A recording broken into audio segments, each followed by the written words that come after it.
Welcome to our channel most and more. आज के topic में हम बात करेंगे बेसिक्स ऑफ इकोनॉमी और बैंकिंग। ठीक है, तो चलिए स्टार्ट करते हैं।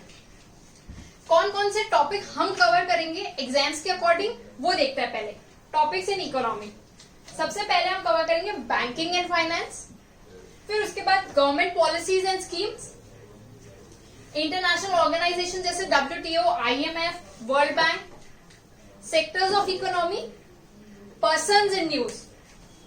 अगर आप SSC, बैंक, इनसे रिलेटेड एग्जाम देख रहे हैं तो ये टॉपिक आपका सबसे ज्यादा इंपॉर्टेंट हो जाता है। ये दोनों टॉपिक आपके सबसे ज्यादा इंपॉर्टेंट हो जाते हैं। ठीक है, और अगर आप स्टेट PCS या UPSC की प्रिपरेशन कर रहे हैं तो आपके लिए ये टॉपिक बहुत इंपॉर्टेंट हो जाता है। ठीक है, हम वन बाय वन सब कवर करेंगे। बुक जो मैं आपको रिकमेंड करूंगी वो है मैक्रो इकोनॉमिक्स NCERT 12th की। ये बुक आप जरूर पढ़ लीजिएगा, इकोनॉमिक्स के लिए बहुत अच्छी बुक है। और सबसे इंपॉर्टेंट, चाहे आप कोई भी एग्जाम दे रहे हो, वो है आपका बजट और इकोनॉमिक सर्वे।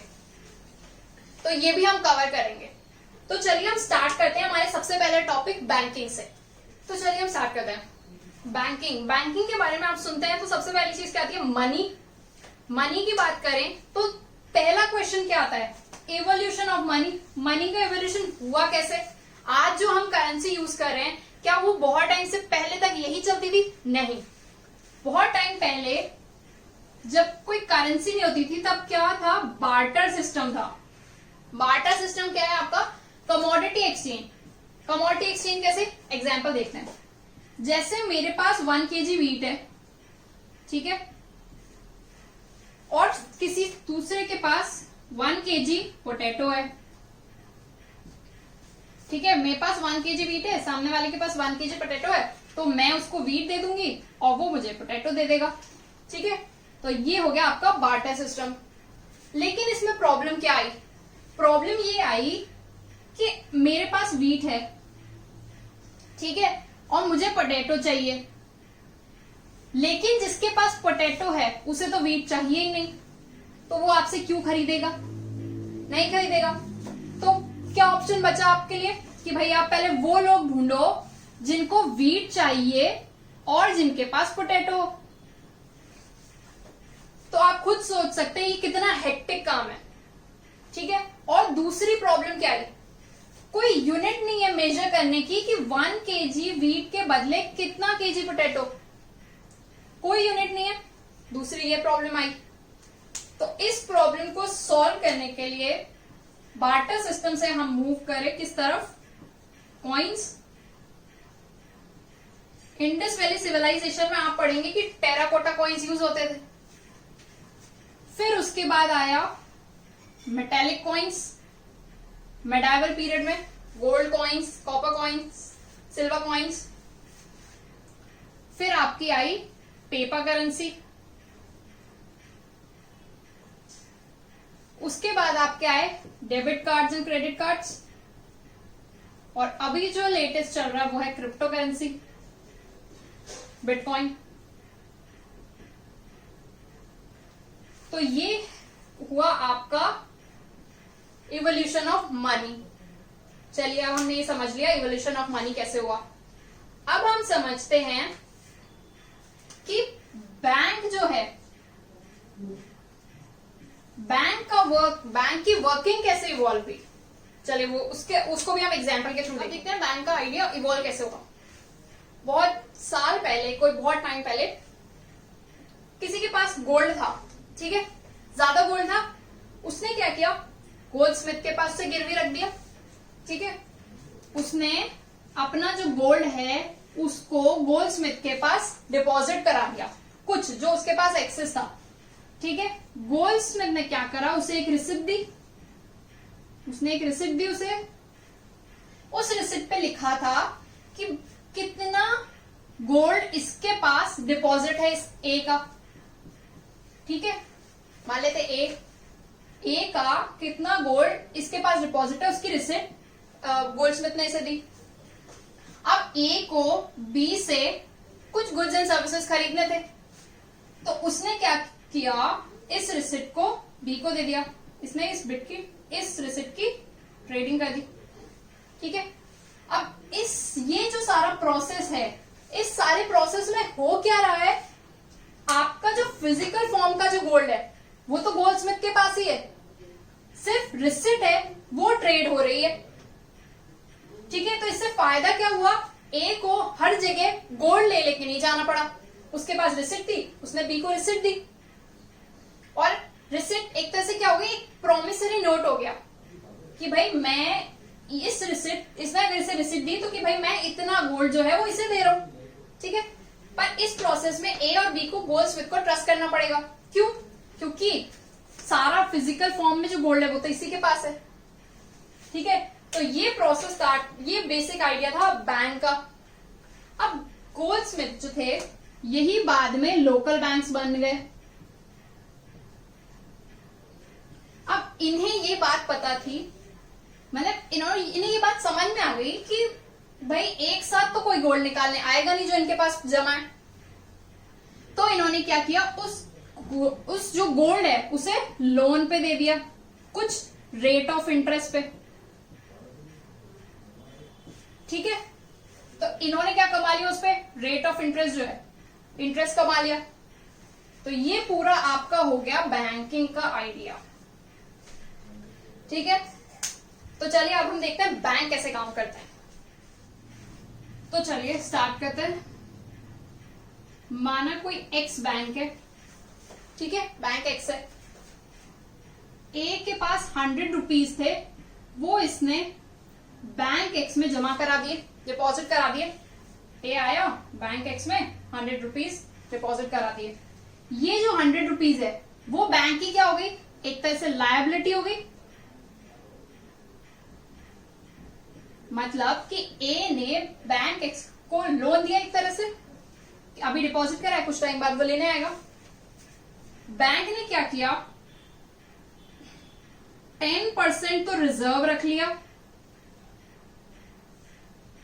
और बाकी का 90% जो है उसे आगे बी को लोन दे दिया। 10% रिजर्व रख लिया कि भाई जरूरत पड़े तब, और बाकी का जो 90% है उसे आगे बी को लोन में दे दिया। अब बी ने सी से कुछ सामान खरीदा तो उसने वो 90 रुपीज उसे दे दिए। सी ने क्या किया, उस 90 रुपीज को बैंक एक्स को दे दिया, बैंक वाई को, सॉरी। ठीक है, सी बैंक वाई में गया और वो 90 रुपीज उसने यहां डिपॉजिट करा दिए।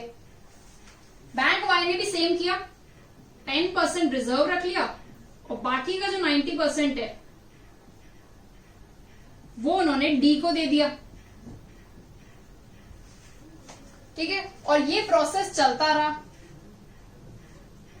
कब तक, जब तक डिपॉजिट करने वाला जो मनी है वो खत्म नहीं हो जाता। तो ये क्या हुआ, ये जो पूरा प्रोसेस है बैंक का, इसे बोलते हैं मनी क्रिएशन। ठीक है, यही इसी तरीके से बैंक मनी क्रिएट करता है और इसी प्रोसेस से इकोनॉमिक एक्टिविटीज चलती है। तो ये आपका हो गया बैंक का मनी क्रिएशन कैसे होता है। तो अब हम देखते हैं बैंक की डेफिनेशन और बैंक के कोर फंक्शंस। तो चलिए हम देखते हैं बैंक की डेफिनेशन। बैंक की डेफिनेशन क्या है, bank is a financial institution which accepts deposit and make loans. ठीक है, अब इसके 3 कोर फंक्शंस हैं। इट एक्सेप्ट्स डिपॉजिट्स, लेंडिंग और मनी क्रिएशन। मनी क्रिएशन मैंने अभी आपको बता दिया, एक्सप्लेन किया कैसे होता है। तो ये 3 बैंक के मेन फंक्शंस हैं। अब हमने देखा कि एग्जाम्पल में हमने देखा था, वो एक हमने कंडीशन ली थी कि कुछ बैंक है जिनका रिजर्व 10 है, कुछ बैंक है जिसका रिजर्व 9। अगर इस तरह से होगा तो कोई एक रेगुलेटरी बॉडी भी होनी चाहिए। तो इन सब बैंक के ऊपर जो रेगुलेटरी बॉडी है, जो इन सब बैंक्स को रेगुलेट करती है, वो होती है आपकी सेंट्रल बैंक। ठीक है, हर कंट्री में, ऑलमोस्ट हर कंट्री में एक सेंट्रल बैंक होता है। उसी तरह इंडिया का सेंट्रल बैंक है आरबीआई, ठीक है। RBI is apex monetary and banking authority of India. कब स्टैब्लिश हुई थी? 1 अप्रैल 1935। तब ये ब्रिटिशर्स का बैंक था। 1949 1 जनवरी 1949 में इसका नेशनलाइजेशन हो गया था, ठीक है। अब हम देखते हैं फंक्शंस ऑफ आरबीआई। ये बहुत इंपॉर्टेंट है, अगर आप आरबीआई के कोई एग्जाम दे रहे हैं तो उसके लिए बहुत इंपॉर्टेंट है। बैंक के भी कोई एग्जाम दे रहे हैं तो ये इंपॉर्टेंट है, आपसे इंटरव्यू में पूछा जा सकता है। फंक्शन सबसे पहले है बैंक ऑफ इशू। जो भी करेंसी इशू होती है कंट्री के अंदर वो कौन इशू करता है? उसकी सोल अथॉरिटी कौन है? RBI. Only RBI has power to issue notes, ठीक है। तो बैंक ऑफ इशू पर ऐसा नहीं होता कि आरबीआई जब मर्जी पड़े तब इशू कर दिया, चलो आज इशू कर देते हैं, चलो कल इशू करते हैं, ऐसा नहीं होता। इनके भी कुछ सर्टेन प्रिंसिपल्स होते हैं।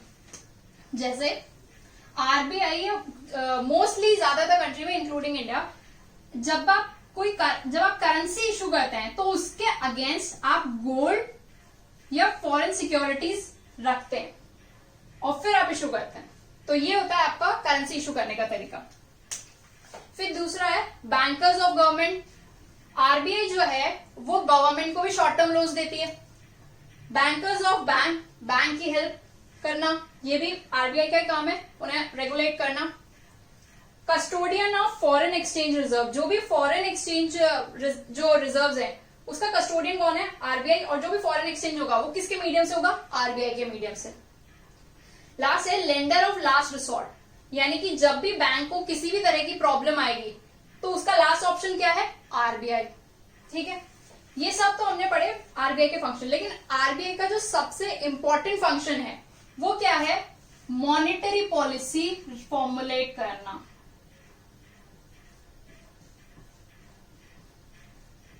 ये आरबीआई का सबसे इंपॉर्टेंट फंक्शन है, ठीक है। मॉनेटरी पॉलिसी आरबीआई कैसे फॉर्म करता है और क्या क्या टूल्स यूज करते हैं, उससे पहले हम ये पढ़ेंगे कि इसके बेसिक्स के बारे में, ठीक है।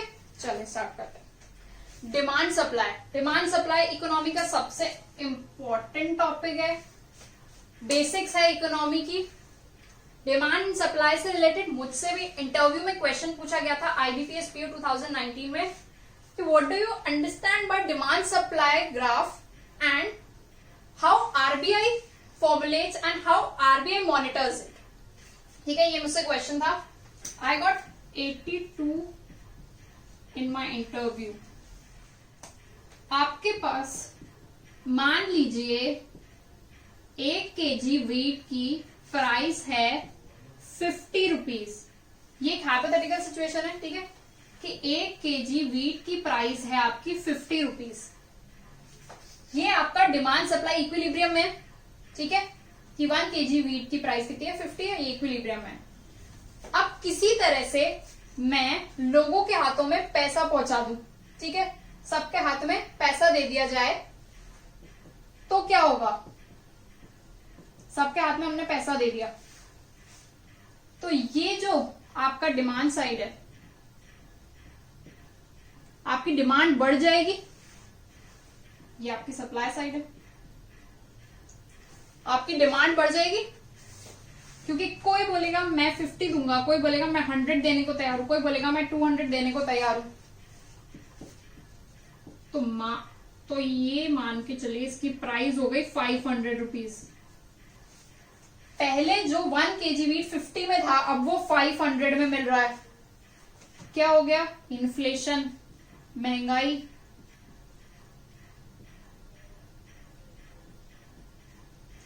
ठीक है, इन्फ्लेशन हो गया। डिमांड सप्लाई जो इक्विलिब्रियम था वो डिस्टर्ब हो गया। अब इसे वापस इक्विलिब्रियम में कैसे लेकर आए? दो साइड है आपकी, supply side, demand side.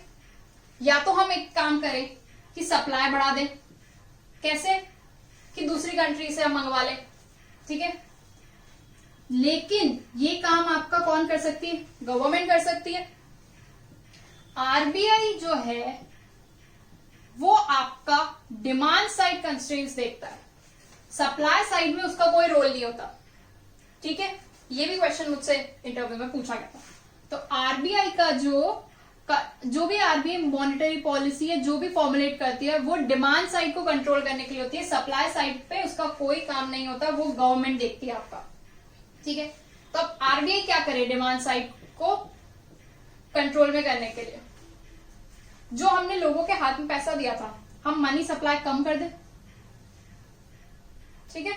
Money supply अगर हम कम कर देंगे तो वापस इक्विलिब्रियम में आ जाएगा।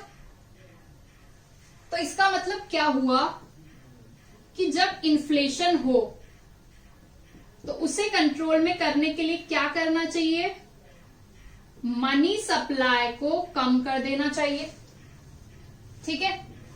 और इसी के रिवर्स जो कंडीशन है डिफ्लेशन, उसमें क्या करना चाहिए, मनी सप्लाई को बढ़ा देना चाहिए, ठीक है।